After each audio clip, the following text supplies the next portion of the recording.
Hi guys! Welcome back again to my channel. So ngayon nga ipag-uusapan natin itong si FT Lending Loan Application. So yung loan app na to is nagawan ko na din ng video last 9 months ago at dito walang kaltas at pwede nga makapag-loan ng up to 30,000 pesos. So kung bago pa lang sa inyo itong si FT Lending is pwede nyo panoorin yung video ko na to para sa step by step process dahil ang video na to is for real loan nga. Ayan, mag-a-apply tayo ulit dito at check natin dahil may nabasa nga ako dito sa may video ko na to na nawala daw itong si FT Lending sa may Play Store. So yes, madadownload to sa may Play Store. At ngayon nga is nakabalik na. Nakabalik na. Nag-update lang siguro kaya nawala.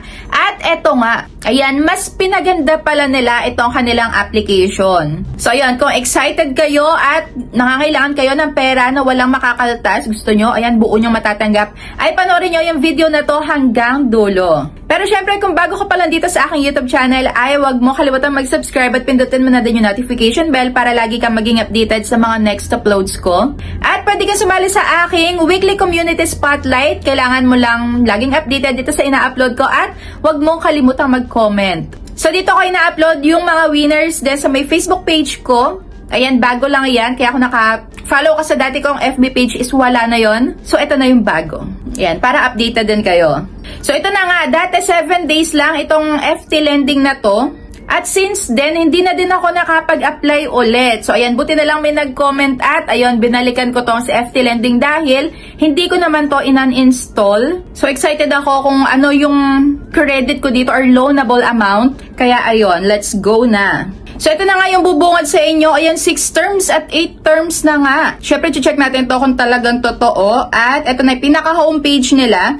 So, ayun, hindi pa din nagbago yung pinaka-mataas na pwedeng ipaloan sa atin. Ayan, 30K pa din yung pinaka-maximum. Yun nga lang, hindi talaga siya nagtaas dahil kung napanood nyo yung unang video ko is, ayan, naaprubahan naman ako pero 7 days lang yon at sa may 300 pesos ang pinaka-nadagdag lang is 52 pesos or 50, ganon. Pero ngayon nga, ayan, ang pagka nag-apply kayo ulit, possible na hindi tumaas or kung tumaas man is super liit lang. So ito, 300 pesos, syempre i-get now na natin. At ito na nga yung sinasabi ko sa inyo.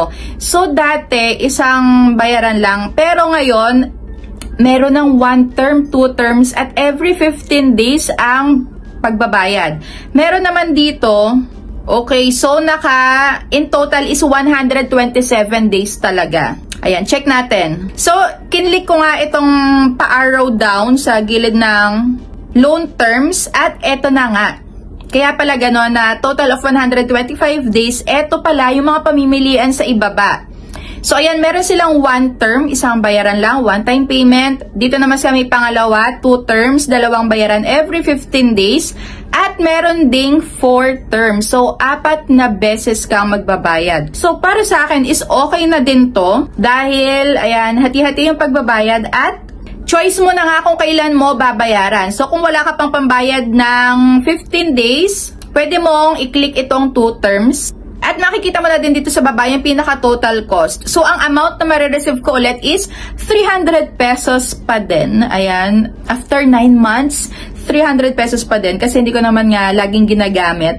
Pero ayun, pagka 1 term nga lang ang pinili mo, ang pinaka-madadagdag lang is 63 pesos. Kaya ang pinaka-first 3 payment is 363. Pero kung 2 terms naman, ang pinaka-total cost ay 99 pesos. Ayan, pwede na din. So ayun, kung swak naman sa inyo, yung mga nakikita nyong terms na yan, pwede nyong applyan ulit. Pero choice nyo yan kung a-applyan nyo pa din or hindi. Ang mahalaga is nakikita nyo yung terms, kung swak pa din ba sa inyo or hindi. So dito, kung 2 terms ang pipiliin nyo, ang pagbabayad is 199 na 2 beses ka nga magbabayad. Pero dito naman, kung 4 terms, syempre, mas malaki na nga ang tutubuin dito. So, ayan, magbabayad ka na 115 every 15 days. So, 4 na bayaran yan. At ang pinaka-total cost is 162.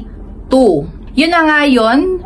So, wala na akong iba pang sinagutan. Direct to the point na sila. Doon na sila agad sa may loan details. At eto nga, kung ipagpapatuloy nyo pa din, eto yung mga kailangan nyong i-agree sa kanila or i-allow. Dahil pag hindi nyo in-agree to is, hindi kayo makakapag-proceed. So ito na nga, installed application permissions. So dito makikita nila kung ano pa yung naka-install sa inyo na loan app sa may device na ginagamit nyo. Kasi, ayan, for your eligibility nga daw, kung aaprobahan ba nila or hindi. So, pagka hindi mo ginrant yung access na to is mare-reject ka or hindi ka talaga maaaprobahan at hindi ka makakapag-confirm. So, ito na nga. Syempre, kailangan i-agree at ayan, para mapakita ko sa inyo kung ano pa yung kailangan nila na permission. Next is SMS permission. So, kung ikaw ay mo makita yung mga nagte-text sa'yo, kung ayaw mo masenda ng mga notifications galing sa kanila is, ayan, huwag ka na magpatuloy. Pero, ayan, syempre ako inag-agree ko nga at dito naman sa may confirmation of loan, magsi-selfie ka din dito. At eto nga yung mga permissions ng mga kailangan nila. Camera, location, phone, at SMS. So, pagka meron ka ditong isa na hindi inallow is hindi ka makakapag-loan sa kanila. So, ganun sila.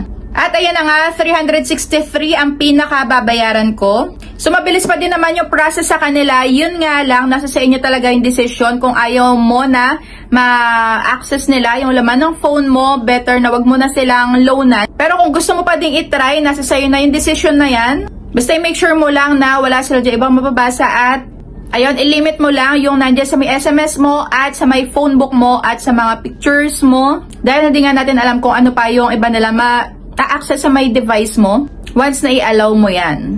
So yun, for your data privacy na lang din. At kung naghahanap ka ng malakihan agad na, ayan, ipapautang sa'yo kung ikaw ay first time user or reloan na, dahil ako pangalawang loan, ganun pa din, same amount pa din. So, hindi ito yung loan na para sa'yo. So, hindi ito yung loan app na para sa'yo kung yun yung gusto mo na malakihan agad. So, kung naghahanap ka, ayan, pwede kang mag-try sa may Tala, S-Loan, G-Loan, Maya Easy Credit. Ayan, pwede mong i-try yan. At super legit din. So, dito sa may FT Lending nga pala, if ever na i-confirm mo nga yung loan mo sa kanila, ayan, i-expect mo talaga na meron ka marireceive dyan na multiple calls and text, lalo na pagka umabot ka sa may due date mo. So, yun, hindi talaga mawawala yon. Be a responsible borrower kung kaya mo namang bayaran, kung okay ka sa mga i-grant mo sa kanila na access, is i-push mo. Pero kung ayaw mo, gusto mo ng privacy sa'yo, sa may phone mo, is wag mo na tong i-try.